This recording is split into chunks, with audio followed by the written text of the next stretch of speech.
Good morning and welcome to the Tourism Nova Scotia webinar series brought to you in partnership with Digital Nova Scotia and through Digiport. So really happy for you to join us today. Today we are going to cover building your audience and attracting new customers online, and it's Thursday, September 8th. So hope everyone's doing great today. If you aren't familiar, I'm Nick Fry. I'm the manager of business development with Tourism Nova Scotia. We're a member of Communities, Culture, Tourism, and Heritage. We work with communities in industry to attract visitors to the province and to increase tourism revenues through experience and sector development, business coaching, marketing, and visitor servicing. Our partner on this in this endeavor is Digital Nova Scotia, and Digital Nova Scotia is the industry association for Nova Scotia's $2.5 billion ICT and digital technology sector. They're great partners of ours, and we've been working together, bringing lots of great digital programming to tourism businesses in the province. So some quick housekeeping. We have any Q&As that we may have throughout, please put them in the bottom in the Q&A, and we'll make sure we get to those.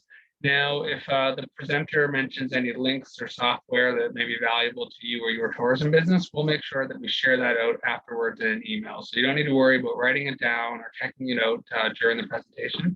It will be made available after the fact.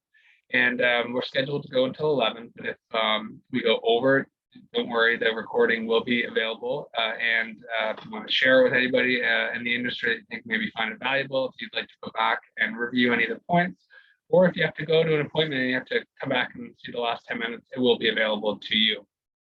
So again, as I mentioned, this is offered through Digiport, and Digiport is a partnership with Tourism Nova Scotia and Digital Nova Scotia. It's kind of a one-stop shop for educational opportunities and programming to help tourism businesses bridge the digital gap, get access to professional support, and to improve your online presence. So if you're not on Digiport yet, you should be. And there's a link on the screen there as well. And it's also on our website and Digital Nova Scotia's website. It's very important to be there. It's where we provide access to all of our programming. So check that out. Excited to have Zach Fraser here with us today. Zach is with Zora Digital, and Zach is from Nova Scotia, a proud Nova Scotian. And Zach, was kind of, we haven't chatted about his business, and he wanted to know that what he brings to the table with the businesses is that he has a really great, vast knowledge of the programs and systems available, and is able to really pinpoint what best works for that business. So Zach's been working on with this for the last 5 years, working with different industries and businesses across the province, and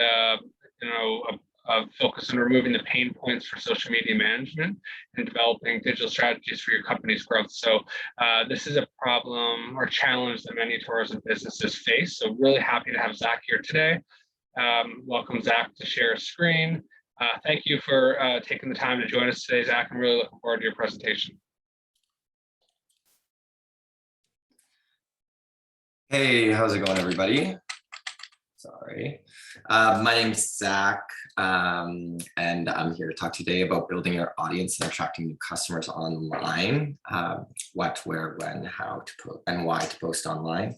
Thanks, Nick, for the introduction. I hope everybody's having a great day. Loving this continued summer into September. I'm sure everyone else is as well. I'm gonna go over a whole bunch of stuff about posting on your digital platforms, whether it's social media or your website. I'm gonna start off with a focus on social media, and we can move into websites at the end. There is a lot to go over throughout this, so I'm going to try and get through it all as quickly as I can, but if you do have any more questions, like Nick was saying, we can book a one-on-one on Digiport, which I should be on there soon, or you can reach out to me anytime. I'm happy to have a quick combo. So we'll jump right in here. I'll give you a little bit about myself. I am currently working as a digital consultant across Nova Scotia. I help a bunch of small businesses, from inns and bakeries to people with consumer packaged goods with a whole bunch of different products. I have experience working with marketing agencies like Revolve in Bedford. I was there, and I was over in Ottawa for a few years. I also have experience with consumer packaged goods. I worked with a company to build their brand, and now they're one of the leaders in their industry. But what I really specialize in is there's so many tools and programs that are available to help you out with your social media and your websites that it's hard to pick and choose which ones you want. So I help you narrow those down and find the ones that are best for you and your company and your clients or your customers. So we'll jump right in here. These are pretty simple questions, but they're the most common questions I get. And there's definitely a little bit of thought behind them. So I'll help you kind of figure out how I structure them and how I tell my clients to structure them, which is great. So we have why to post, what to post, where to post, how to post, when to post online, whether that's your website or any digital platform. And then we'll also kind of dive into websites just a bit, such a big topic. So we'll just touch on those a little bit. So why post? I have a strategy that I've based off kind of two really solid industry foundation pieces, which are the ClickFunnels strategy, which is something that's been around for a while and is great. Even though technology develops, it is still very useful.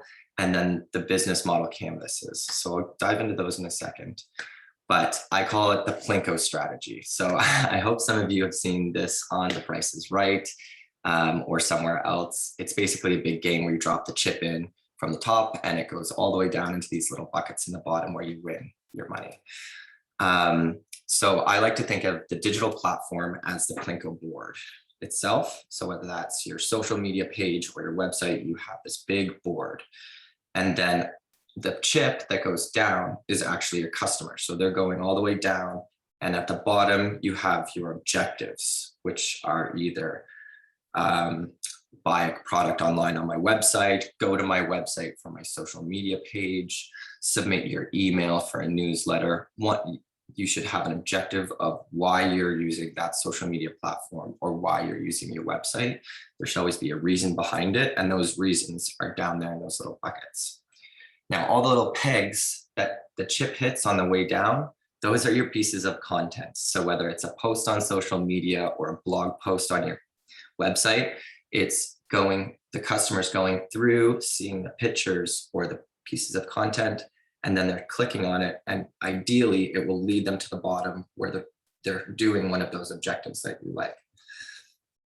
So really, I like to have 3 to 4 objectives. You don't want to have too many, like that Plinko board has a lot, but if you just have 2 to 3 objectives of why you actually are having that platform, it'll help you have an idea about why you're actually posting on that platform. So the second piece of this kind of ClickFunnels strategy, I really hope that makes sense, but the second piece of this ClickFunnels strategy is the business model canvas and the value proposition canvas. I hope some of you have seen this before, but really we just take 2 small pieces from this. So this is the value proposition canvas and this is the business model canvas. Really, we're just kind of taking these 2 segments about your value proposition, so what you're selling or what service you're providing, and then the pain that you're relieving on the value proposition side. So like what does the customer not have to do because you are providing them with a product or service? So that's one piece. And then the second piece is the customer segments. So who are you actually providing this product or service to? Who are you providing the value to? Or whose pain are you relieving with your company or your service or your products? So using those 2 pieces of these like mainstay canvases, these are proven in Harvard Business Reviews and everything, we can come up with a great narrative of what you're actually going to be posting about. So there's these 3 main questions that I like to ask, and they kind of relate back to those business model canvases. Are what pain are you relieving or what value are you providing? So whether it's muffins or carpet cleaning or whatever it is, that's what you're providing. A room in an inn, that's what you're providing. And then what makes it unique? What makes it different from the other inns or different from the other carpet cleaners? Those 2 things together should provide you with an idea of what am I really going to be posting about? And then the last one, whose pain are you relieving that relates to your story? So basically your audience, your community, your customers. And with those three things, you can have this great narrative of what am I actually going to post? So if we went through a quick little example of it, I think of like a bakery, like Joanne's Bakery. She maybe sells baked goods in a local convenience store. They don't look amazing, like they're not the TV show quality baked goods, but they taste really great. And her son loves to bake with her, but maybe he always makes a mess. So we can think about, what is she providing? Muffins and baked goods. What makes it unique? Maybe the taste and her son's disastrous mess that he makes in the kitchen. And that can kind of be about what she's going to post. So that'll be her core content.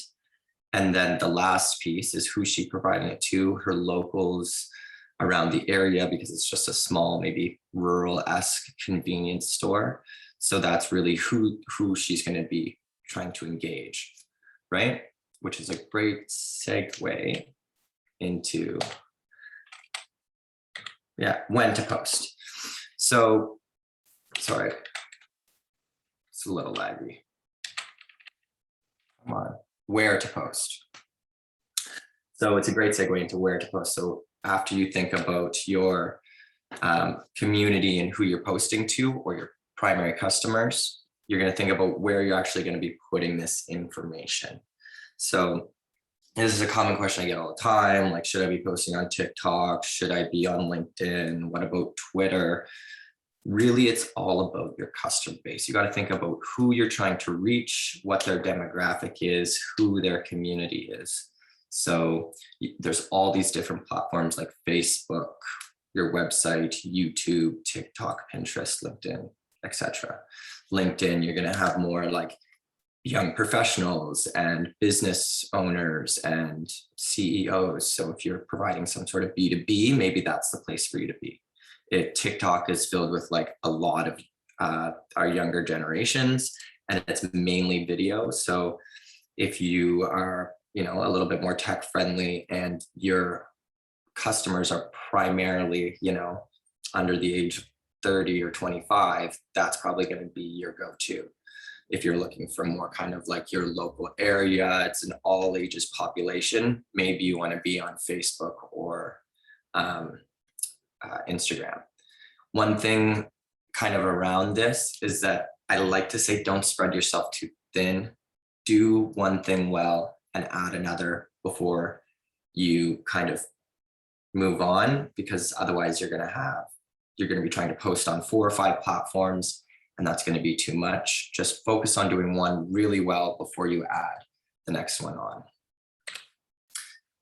So that's kind of a little bit of the theory behind it, why you're going to post, what you're going to post about. But really the meat and potatoes, which a lot of people really want to know, is how to do this. What's the most strategic way? What's the most efficient way? How to cut down your time actually on your computer and on social media and spend it more on your business. So what I like to say is there are kind of 2 to 3 main tools that you should have. One is called a content library, which I'm going to show you an example of.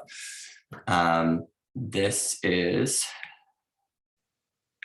your content library. So basically it's just a folder. I'm going to zoom in for you here because you probably can't see. It's just a folder with videos, pictures, written content, your brand kind of kit or information, so that when you go in, when you're trying to make a post, you can click your images and route through, 50 or 30 photos, or when you need a video, you can go in, or you want to do like a blog post, you can come in and just copy and paste your written blog post from here. It's a great place to store everything so that when you need to actually be posting, you can come to this and find your content. I hope that makes sense. The next thing that you really want to use is some sort of scheduling tool. Now, there are a whole bunch of these. They range in prices. Examples would be like Hootsuite. There's one like Leaftree or something like that. And there's a lot of them. But the best one I find is actually the one that Facebook offers. It's free. It's actually on the platform itself. And if you're just using Instagram and Facebook, it's by far the easiest to use. So this is what it looks like, and it's in your Facebook Meta Business Suite. So if you type in business.com, business.facebook.com, it'll come up to here and you can click your planner. Now in here, it allows you to schedule all these posts. You can see that this is one that's been scheduled already. And it gives you a whole bunch of information on it. But really what you're able to do is kind of come in here, select your platforms, write your text, and like add a photo and do everything in here rather than going through your phone or jumping on your computer and posting right on a platform. You can come in here and schedule posts and put in all the proper information, which we'll go over in a minute, like your location. You can even put in like hashtags right in the post, and it'll tell you that it's a hashtag, and you can see what it looks like on both of your platforms. And then you can come down here and go schedule post. It gives you suggested times for when you're going to do it. You click save and it's done. Now, the best thing about the scheduler that I find is that you're able to duplicate posts. So if you have a post scheduled, you can duplicate it, change the photo out, maybe change the caption a little bit, and then have like a whole nother post, and it only took you maybe 30 to 40 seconds. Now, you don't want to do that for all of your posts, but it's a really easy way to make sure that you're having a consistent post format, which we'll talk about in a second. So that's a really brief overview on the planner. I think it's the best tool for you guys to use. Ideally, what you want to do is have it set up so that your month, when you look at it, will kind of look out and you'll see, okay, I've scheduled a whole whack of posts throughout the day. So now that I'm done, I don't have to worry about it for a week or a month or however long you schedule these posts for. I suggest trying to do at least a week or two at a time. That way, for that whole 2 weeks, you don't have to worry about posting at all, or that whole month, you might not have to worry about posting at all. So another key element of how you're posting is the post format or the post structure. So you want to have your piece of content, which is the written piece or the image or the video. And then you want to have a caption along that, which on a blog post would be like a title, or on a social media post, it would be your caption. And that's a piece of text that's describing a piece of content. And in that, you can put a hashtag, you can put @tags for engagement. So hashtags work like search terms, and they're the little hashtags, number, $sign. And those work like search terms. So when people are searching things on social media or they're searching things online, those are great like search tags. So if there's something that you want to make sure people are finding or searching, those are great to use. @tags, when you're tagging another company or an influencer or another customer, those are great for engagement. So those are going to get you likes and comments back, whereas the hashtags will focus more on your impressions, which are when someone views your post. So if you use hashtag sunset, for example, like we just did, anyone that searches sunsets on their phone, on Instagram or whatever, that's how Instagram says, oh, we're going to put your photo here because you hashtag sunsets. And then that last piece is going to be about, if you have a video, you can put sound in, and it's just like a location, which we went over. But what's really great, is that I have made up kind of a little post structure thing, which I'll share with you. And I'm not going to go over in detail right now, but basically it tells you all the key elements that you need to have and then provides you an example of one. So there's one for Instagram here where you can see they've used the hashtag in the caption. And then they've got their kind of authentic hashtags at the bottom. And then there's one for Facebook as well that has the same thing. So it tells you kind of the basic structure of what you should be doing and how it should look when you post it. So this is, again, something that I'll share with you guys. Sorry, just gotta go back here. So that's a lot about the kind of meat and potatoes about how you should be posting, using your content library, using the scheduler tool, whether it's Hootsuite or the Facebook Meta version, to schedule your posts in advance and having that good post structure. So when to post. This is kind of a copy of what I was just saying, but as you saw on the planners, they all have these suggested times about when your community's most active. So any of your followers, they will track when they're online the most so that it's easy for you to post and when they're online. Now, note that if you have a smaller audience or smaller following, that's going to be really targeted just towards them. So if you want to expand that, you can maybe post a little bit outside those times. But this is really more about when you're actually creating the posts. And I would highly suggest that finding a Sunday or a Monday morning when you have some downtime to just schedule out your posts in advance, because it takes way less time and you never have to worry about it later during the week. You can refer back to kind of like the Plinko strategy that I was talking about the buckets. So why should I be doing this post? Okay, I want them to go to my website, so I'm going to make it about my website or the new blog post that I just put up on my website. Or if I want them to come into the store, maybe I talk about the mess that was just made and I cleaned it up with my son, something like that. And then you can go to your content library to pick up that photo and pick out that piece of content that will go with it and post it in advance so that you're scheduling everything out. It's important to be authentic, especially with hashtags. People always ask me about, oh, which hashtags should I be using? Are there appropriate ones? Really, you want to be authentic. So whatever's in the actual piece of content itself. So if it's like a nice blue sky, or if there's a great baked good, or if there's a big mess, you want to use hashtags that really correlate with the piece of content that you're putting out. I hope that makes sense. A lot of people tend to overthink it, like this photo isn't good enough, I don't know what to say.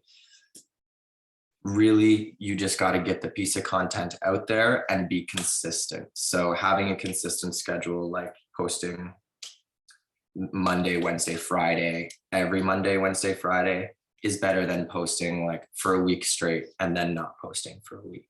You want to be pretty consistent with your schedule, whether it's 3 days a week, 2 days a week, or every day, but make sure you're consistent. And if you schedule all these posts in advance and do that, you'll then have a lot more free time and not have to think about it so much over the course of the 2 weeks or the month. This will give you time to do posts in the moment. So I've been getting more questions about story posts and what these are. So specifically kind of on Instagram and Facebook and Snapchat, but I don't go there. You can post stories and swipe to the left. And these are 24-hour, they only stay up for 24 hours. So they're little short videos or they're little short pictures, but they're great for engagement if that's something that you're looking to increase. So if this was all a little basic and standard issue for you, that's great. You're doing a good job. There's always more you can do. So one thing that I like to talk about is comment karma. Really, it's just if you engage on the platform will engage back with you. So whatever you put in, you're going to get out. Commenting on other businesses, tagging customers or clients that you kind of have interacted with before in posts, and teaming up with other businesses and friends in your local area to engage on the platform is always a really good way to kind of boost your reach, which is, again, how many people are going to be seeing your content online. And it's a great way to increase your following and reach new people by engaging on the platform. Another thing that you guys can do are paid posts. This is something that I've been kind of not pushing people away from, but being like, you need to be cautious about this now because it's not working as well. But if you do it, make sure that you're using proven content. So posts that you've used before that will appear, posts that you've used before that you know have performed well. So the one you come in here, you're like, okay, no, this got 27 likes and 3 comments, so it did okay. But you want to pick one that you know that has done, so I wouldn't pick this one because it has less. So you can go through and kind of look through your content to find out which is going to be the best for you. Other key tips around paid posts are really knowing your audience. And that's that aim small, hit big piece as well. So knowing what they like, where they engage online. So making sure Facebook or Instagram is the right platform. And then understanding your budget. So knowing how much money you're putting in and what that's going to actually give out to you. And there's little pieces on the platforms when you're doing that will help you, but oftentimes you're going to have to put in more money than you think to get the results that you're looking for. So that's that's kind of a quick overview of social media. I have some more information in this Excel sheet that I have for you guys. It's really just an overview of that, but in more detail. So it explains the value proposition, why you should be posting, where you should be posting, how you should be posting. But I hope that gave you a little bit of an idea of the structure and the thought and the strategy behind it, and then a little bit of the insight on actually how you're supposed to be posting online. Well, I'm going to move over to websites, but if you guys have some questions about social media, you can toss them in there now and we'll get to them in a minute. So websites, for me, there's a big split. If you have a website that is doing something, whether it's e-commerce or booking or has something actionable online versus a kind of more landing page website that might just have a menu, no ordering functions. So websites that don't have like primary cost functions, so there's no e-commerce on the site, it's really important to just have your kind of 3 to 4 main things. You want to have a social media integration. So something that puts your social media photos on your website. And then you want to have an email subscription. So you always want to collect emails, even if you're not doing something with them right now. You can always do something with them later down the line as your business grows. And they're great tools for e-commerce or sales when you do have them. And then some sort of Google integration, whether that's right on the platform, your website platform itself, like with Wix, it kind of syncs automatically. Or if you're using WordPress or something like that, having Google Analytics attached to your website will allow it to make sure that they're talking to each other. Having a Google account is a plus, making sure that your business shows up online when you Google it and you get that little side profile with all the business information in it. That's really important to have. So if you haven't set that up, it's very easy. You just click I own this business when it pops up on Google. And then the last element that those kind of landing page websites can have are blogs, and blog posts are awesome. They're highly underrated. They're great for social shares, and they're great for SEO, meaning search engine optimization. It's a great place to put all of your keywords, any backlinks on your website. So links to pages that are already on your website, like we have a great soap that does this, blah, blah, blah, blah, blah, link to the soap. and then there's information on the soap. And then there's also, you can collect emails in blog posts, like if this interested you, please leave us your email. We'd love to reach out. And you can also use blog posts as an email or newsletter. So sending out an email to people being like, hey, we just put out a new blog post, come check it out. So these are all great functions for a website that doesn't have an e-commerce platform, but also those are the main ones that you want to have no matter what. When we're talking e-commerce, there's a lot more to it. There's a whole bunch of things that I could dive into, but really you want to make sure that whatever product or service you're selling online, all the pictures have great photo tags, so alt tags on them. And then you want to make sure your product information is quite detailed. So having really detailed information about what your product does, the sizing, everything like that. A great example is to go search a very well-known product on Amazon and you can see how much information that they really put in there. And what this is doing is it's basically filling the page up with searchable terms about your product and giving Google all the information that you can possibly muster on the product, so that when it is searched online or when someone's searching for something like your product online, that will appear.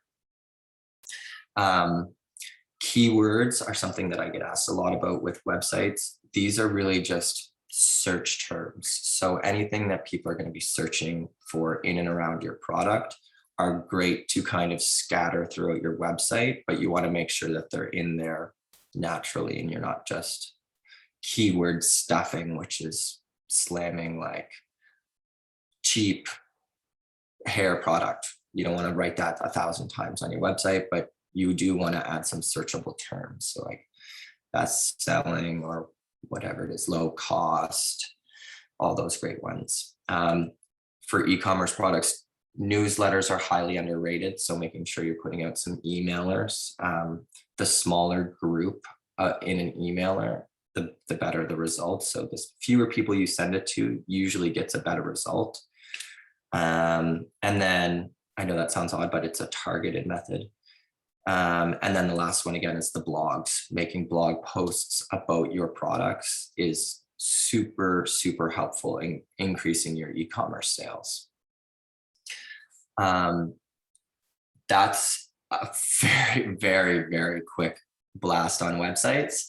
I know that you guys probably have a bunch of questions, so we can get to those. But before we do, I just kind of wanted to show you quickly this kind of social media template that I have created that will allow you guys to ideally have a little bit of an idea of what to do online. And maybe it's something like a takeaway that you can use pieces of, just like this whole presentation. This isn't the only way to do it. There are thousands of ways to do it. I hope that you found a piece of this that you can use. And then this is kind of like the take home where you can take pieces from this if you like. So this is my social media strategy and roadmap. It has your kind of calls to action. So these were those buckets that we had in the bottom. And then these are the content types. So when we were talking about the value proposition and those kind of things, these are what we're trying to talk about. And then these are what we're trying to get the customer to do. Hope that makes sense. We have a whole bunch of we have an action plan with like an itemized list. So when you go on social media, or when your social media manager goes on social media to post, they have a step-by-step list of what to do. So schedule a post, engage targets, react to engagements. And then all of these kind of have examples and resources below on how to do that. So when we talk about the scheduling of posts, what you want to do, I hope this is going to make sense and translate well.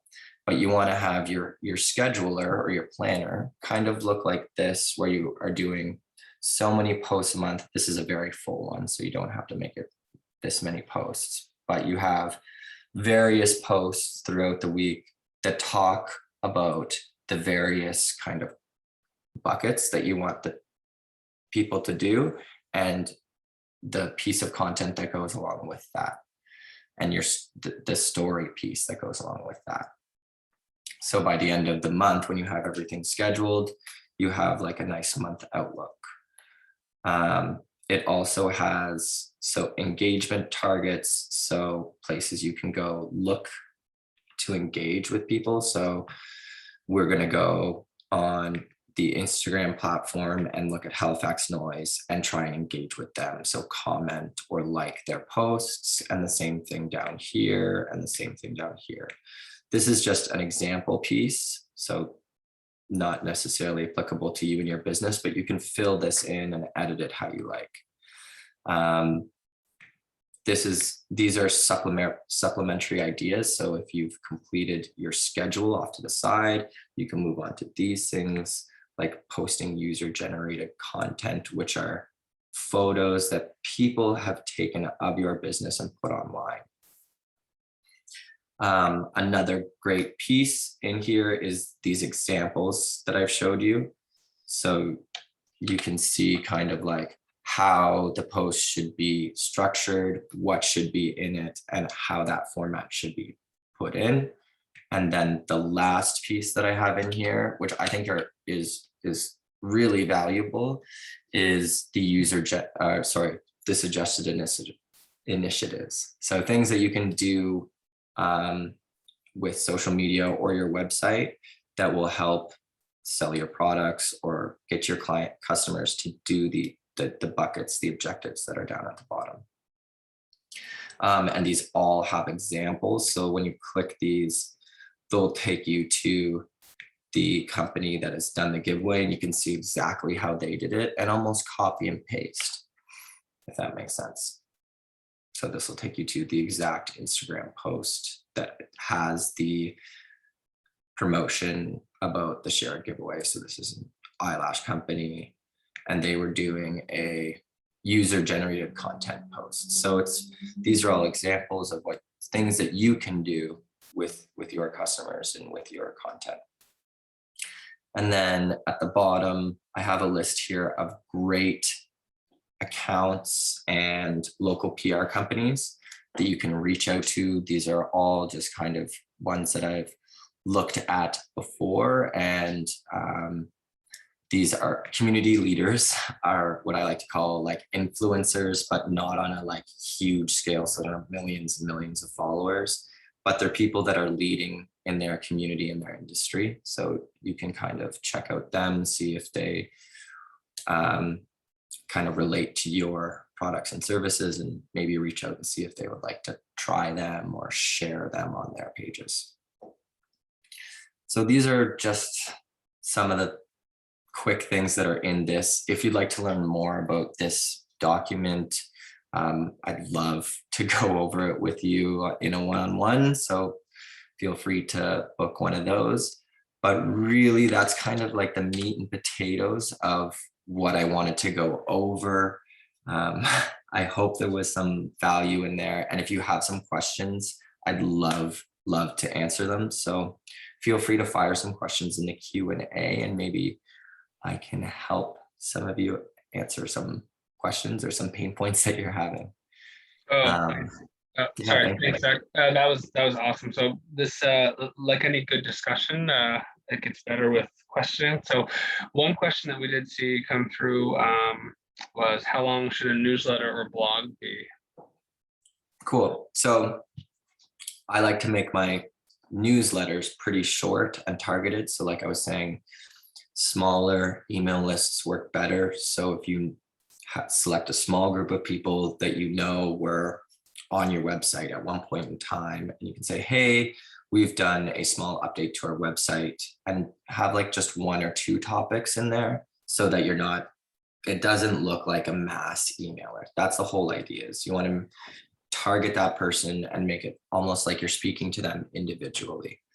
So with newsletters, I like to keep them short and sweet and make sure that you have some imagery in there, because a full word piece of text isn't super fun. For blog posts, it's dealer's choice. Again, images are great. Links are super important. Links outside your website, links inside your website are really good to have in the blog post itself. And then for the length, I try not to make them really, really long unless it's a really, really long story, like a news article. But yeah, a page to a page and a half is great with some good photos. Any other questions? Yeah, you mentioned organizing photos in a Google Drive, or you mentioned organizing photos in a Google Drive. Are you able to search photos for particular content in Google Drive, i.e. sunset? No, you can't. But what you can do is kind of, if you have those 3 buckets, or if you have your story about like what is unique and you have a few answers, what you can do is pick those topics. So either your buckets or your kind of narrative, and organize them that way. So maybe you click into your images folder and you have 3 other folders that are like messy kid, recipes, and then like locals for the Joanne's Bakery. So she has pictures of her workshop, she has pictures of recipes, and then she has pictures of like the customers enjoying her baked goods. And those are like her main content buckets. But you can always also use another like searchable photo carrier, and you can just make that your images holder, like Google Photos or Apple Photos. Okay, there is.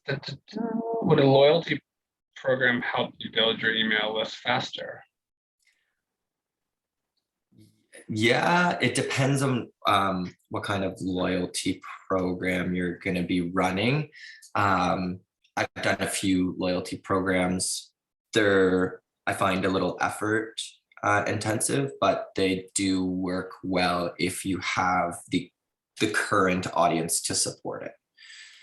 But you need a fairly large base audience to support. It's not something that you would help reach new customers, but continue to grow your own customers. So if you have a small basket size, a loyalty program will help bring up your basket size, but it's not going to so much help attain new customers as really build your current customer base, if that makes sense. Okay, let's see another question here. Yeah, that makes sense. Perfect. What are your thoughts on influencers? What should we look for in their qualifications, proposals, etc.? Okay, influencers are a huge, huge topic. A lot of people love them, a lot of people don't. My kind of suggestion on it is to look for people that are really, really in your customers' communities. And I don't mean just specifically geographically. I mean like what they're posting about, who they're kind of talking to. Are they is that your customer group as well, and what they're posting about? That's what I kind of look for in an influencer. And then when I'm reaching out to an influencer or community leader, I always just send them a DM and say, hey, I really appreciate what you're doing and what you're talking about. Would you be interested in having a conversation? And at the point where, like, most community leaders are at the point where they have kind of like a script that they'll send you, but really looking for someone that correlates well with your brand, and that if they're going to charge you a lot of money, making sure that you have a reason to do that. So if they're going to charge you hundreds of dollars, make sure that you're like, okay, well, can I see, your audience report? And they can send you a screenshot of who their audience is. So you can make sure, okay, their audience is in churro or is of women aged X to Y. So making sure that if you're going to be paying them a lot, it's for a good reason. But hunting down someone that is in your area, and they don't have to have a heap of followers, like anything over 10,000 followers in my books is a good community leader. So finding those kind of people to reach their followers is better, and it's oftentimes a little bit easier, and you can get away with a cheaper or even kind of like mutually beneficial agreement. Oh, perfect. There's another question here. Can you recommend a good software for photos? Free would be nice.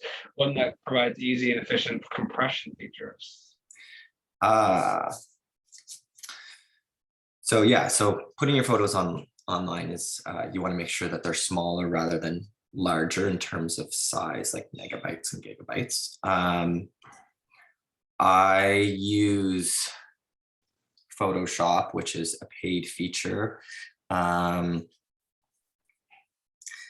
are a bunch of free ones. I don't highly suggest using them. Like if you search compressed JPEG or compressed PNG online, there are a lot of free ones. If you're someone that's concerned about the rights of your photos, definitely don't use them. But for me, I'm a fan of using Google Photos. The Apple Photos or the Mac Photos feature works really well. However, they don't offer the compression features. But Google Drive, Google Photos, and Apple Photos are the best free ones. I'm sorry, I don't have a good tip on a cheap compression tool other than that. Perfect. Well, there's some really great questions there, and I really appreciate all your feedback. So I will just take back over. So again, Zach's going to get hooked up with the one-on-one through Digiport. So if you're interested, maybe send Zach an email at his email address there, and let him know you're interested there, or if you'd like to follow up. And it'd be a great opportunity. So I'm just going to take the screen back here, like I said, and perfect. All right.